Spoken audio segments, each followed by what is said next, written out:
Hello everyone and welcome to EduTap to the 25th revision session for the AFM component of the upcoming JAB examination। और आज हम module D के कुछ MCQs आपके साथ discuss करने जा रहे हैं। So without any delay let us start with question number 1। Cost accountancy evolve mainly because of what. Cost accountancy क्यों जो है वो वजूद में आई है, क्यों कॉस्ट अकाउंटेंसी बनी है? Because the government made it compulsory. नहीं, गवर्नमेंट का कोई रोल नहीं रहा है कॉस्ट अकाउंटेंसी को डेवलप करने में। Because the financial accounting was not enough to take care of the increased complexity of the businesses. Now this is the main reason why cost accountancy developed. Financial accounting की दोस्तों जब हम बात करते हैं तो फाइनेंशियल अकाउंटिंग क्यों बनी थी? फाइनेंशियल अकाउंटिंग बेसिकली फर्स्ट जो ऑब्जेक्टिव था इसका बनने का, because the owners of the businesses और the people who gave money to the business, they wanted to know the performance of the business, right?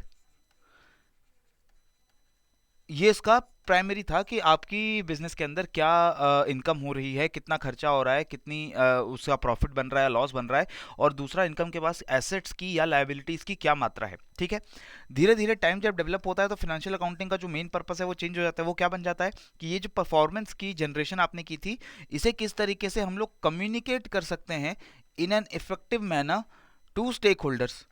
ठीक है, तो थोड़ा सा बस चेंज क्या आया कि अब जो है परफॉर्मेंस के बारे में इंफॉर्मेशन एक तो जनरेट भी करनी है, और उसको कंपनी के ओनर्स या कंपनी के जो स्टेक होल्डर्स हैं, जैसे कि कंपनी के शेयर होल्डर्स हो गए, माइनॉरिटी और मेजॉरिटी इन्वेस्टर्स हो गए, उनको और इवन गवर्नमेंट को इन्फॉर्मेशन देना about the companies performances, income, expenditure as well as the balance sheet. ठीक है, लेकिन ये जो सारी फाइनेंशियल अकाउंटिंग हो रही थी, इससे एक ज़रूरत पूरी क्या नहीं हो रही थी कि कंपनी का जो इंटरनल प्रोसेस है उसे किस तरीके से बेटर बनाया जा सके।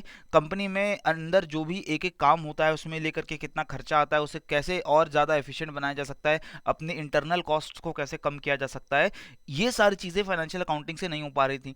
तब जाकर के कॉस्ट अकाउंटेंसी का जो है डेवलपमेंट होती है, in order to find out how to make the internal processes of the company much better and how to minimize the cost that is incurred on producing the goods or services which that company produces। ठीक है, तो यहाँ पर आपका correct answer option B बनेगा। Option C में लिखा है कि the shareholders demanded to implement. नहीं, शेयर होल्डर से कोई ऐसी डिमांड नहीं थी, उनकी जरूरत तो फाइनेंशियल अकाउंटिंग से पूरी हो रही है, उनको इन्फॉर्मेशन सारी मिल रही है।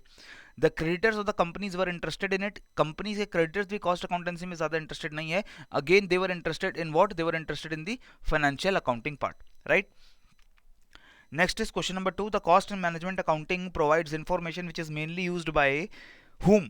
Managers in the organization or the investigators or the bankers or all the stakeholders? देखिए, all the stakeholders and bankers, they are mainly concerned about the financial accounting, लेकिन जो मैनेजर्स हैं ऑर्गेनाइजेशन के अंदर, they are concerned about cost accounting and management accounting, क्योंकि उनको decisions लेने होते हैं कंपनी के अंदर अलग अलग प्रोसेसेस और अलग अलग डिपार्टमेंट्स के बारे में, और उस वो डिसीजंस लेने के लिए जो उनको इन्फॉर्मेशन चाहिए वो उनको मिलती है कॉस्ट एंड मैनेजमेंट अकाउंटिंग से। ठीक है, next is question number 3। Which one of the following can be a cost unit? Cost unit क्या हो सकता है? किलोमीटर, किलोलीटर, किलोग्राम, ये सारे कॉस्ट यूनिट हो सकते हैं। कोई भी unit of measurement, it can be a unit of a cost identification. ठीक है, तो करेक्ट आंसर डी बनेगा। आप कोई अगर प्रोडक्ट बना रहे हैं जो किलोग्राम्स में मेजर होता है तो उसको एक कॉस्ट यूनिट मान सकते हैं। अगर आप कोई ऐसा लिक्विड या फ्लूइड बना रहे हैं जो वॉल्यूम जिसकी मेजर की जाती है तो उसे किलोलीटर में आप लोग मेजर कर सकते हैं। किलोमीटर में हो सकता है, for example if you are providing some services, transport services जो कुछ किलोमीटर्स तक आपको ट्रांसपोर्ट सर्विस दे रही है, तो वो भी आपका एक कॉस्ट यूनिट हो सकता है। ठीक है, next is question number 4। Financial planning is a tool which is used for financial accounting, cost accounting या मैनेजमेंट अकाउंटिंग। तो फाइनेंशियल प्लानिंग जो है वो आपकी मैनेजमेंट अकाउंटिंग के अंदर की जाती है। फाइनेंशियल प्लानिंग में मैनेजर्स जो हैं वो मैनेजमेंट अकाउंटिंग के अंदर ये आइडेंटिफाई करने की कोशिश करते हैं कि जो कंपनी के रिसोर्सेज हैं उन्हें किस तरीके से बेटर यूटिलाइज किया जा सके। कंपनी के जो पास जो भी कैश इन हैंड है, या कंपनी के पास जो भी इन्वेस्टमेंट है, या कंपनी के पास जो भी एसेट्स हैं, how to make better utilisation of that, and in order if you want to raise more finances in the company, अपने प्रॉफिट्स को ध्यान में रखते हुए, अपने खर्चों को ध्यान में रखते हुए, अपने कैश फ्लोज को ध्यान में रखते हुए, अगर आप और जो है इन्वेस्टमेंट करना चाहते हैं और एक्स्ट्रा कैश चाहते हैं और एक्स्ट्रा फाइनेंशियल रिसोर्सेज चाहते हैं, तो वो किस तरीके से आप जनरेट कर सकते हैं। ठीक है, next is question number 5। The cost accounting standards have been issued by, जैसे हमने अकाउंटिंग स्टैंडर्ड्स देखे थे वो institute of chartered accountants of India, उनके द्वारा इशू किए जाते थे, और उसको वो रिकमेंड करते थे मिनिस्ट्री ऑफ कॉर्पोरेट अफेयर्स को। मिनिस्ट्री ऑफ कॉर्पोरेट अफेयर्स उसको नोटिफाई करते थे, और फिर सिस्टम चेंज किया गया, NFRA पिक्चर में आ गया, नेशनल फाइनेंशियल रिपोर्टिंग अथॉरिटी।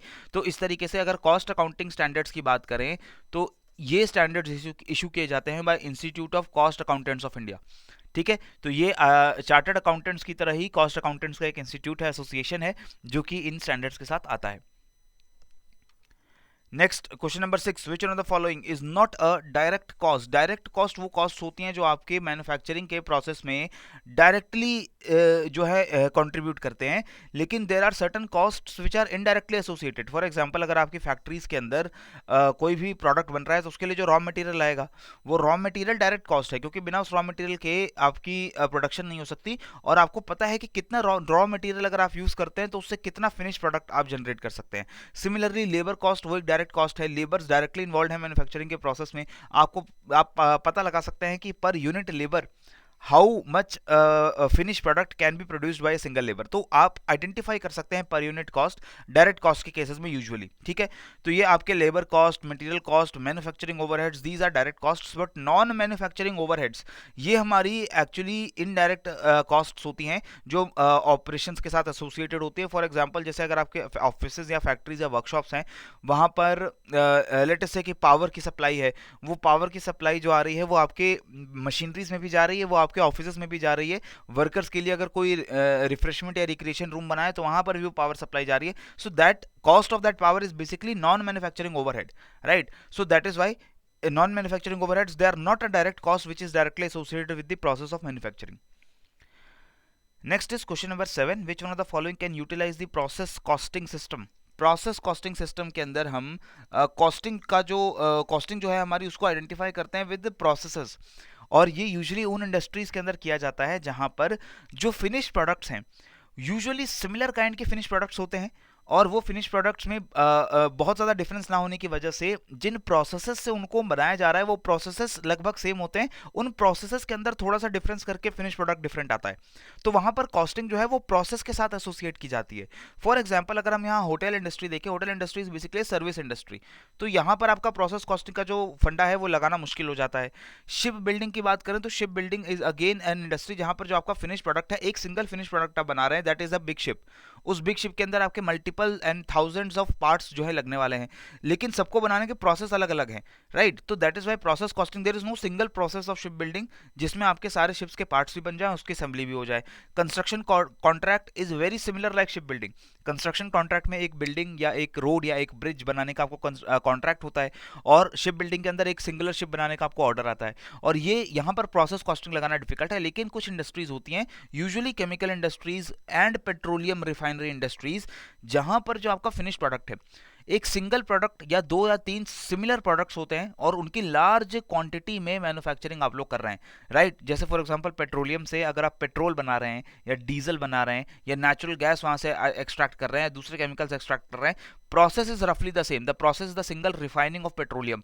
उसके अंदर थोड़े थोड़े चेंजेस करके आपका प्रोडक्ट जो है वो डिफर हो रहा है, तो the cost that you associate is basically not with the finish product, not with per unit cost of the finish product, but with the processes that are employed to manufacture that particular product, right? So correct answer here becomes option number A.